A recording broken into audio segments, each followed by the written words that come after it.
Welcome back to Your Fantasy Nerd, and today you can obviously see I don't have my two partners with me, but I'm going to go ahead and talk about a couple things before I start this video of episode 3 of our Versus series. So the first thing is, obviously I'm by myself in this video because our videos have been pretty scarce lately. If you look back, I think we only have 2 videos in the last 2 weeks. I just wasn't happy with that, so I would rather get more videos out to you just here and there, so that's why I'm uploading a couple videos by myself here.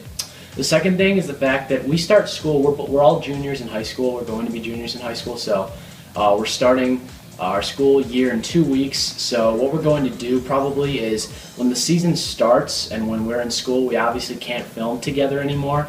So what we're going to do is we're all going to film in separate places most likely, and we'll put the videos together. So for instance, for week 1, if we were to do a start and sit, for instance, I would say my 1 and start and 1 sit.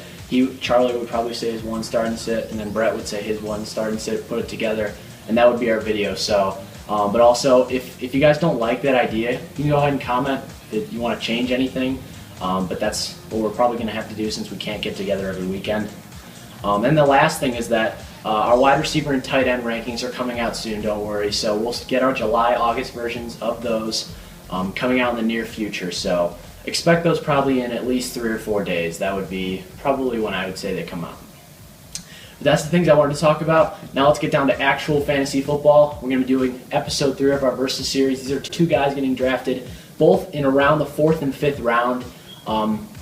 And the 2 guys are Frank Gore and Joseph Randle. So personally, I actually prefer Joseph Randle slightly over Frank Gore. Reason being, we've gone over it a lot, but Joseph Randle, everyone says it, this Dallas offensive line is probably the best offensive line in football, with obviously Philadelphia. Those 2 are very neck and neck. So I just think Joseph Randle, obviously, as I said before, Darren McFadden, injury prone, look what he's doing, not even on the field right now. I believe Lance Dunbar is actually coming off some sort of ankle injury, I believe, in the preseason. So Joseph Randle seems like he has the backfield locked up to himself, and clearly what Murray did last year proves that Joseph Randle, I think maybe if he can produce 75% of that, that's about 14, maybe 1,300 yards, maybe 8 touchdowns. That's probably a ceiling, and that's a very high ceiling.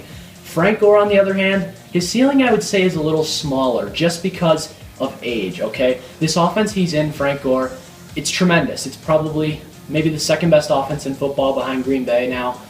They have a great passing game with Andrew Luck, and they're probably going to want to give him the ball in the red zone.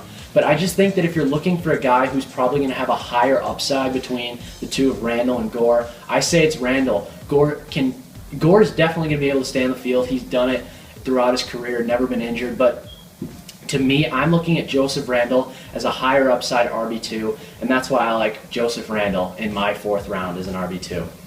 But that's going to wrap it up here for Your Fantasy Nerd. You guys can check out more in our other videos here at Your Fantasy Nerd. Go ahead and like, comment what you guys think. Do you guys agree, disagree? And as always, subscribe. So thanks for watching, folks.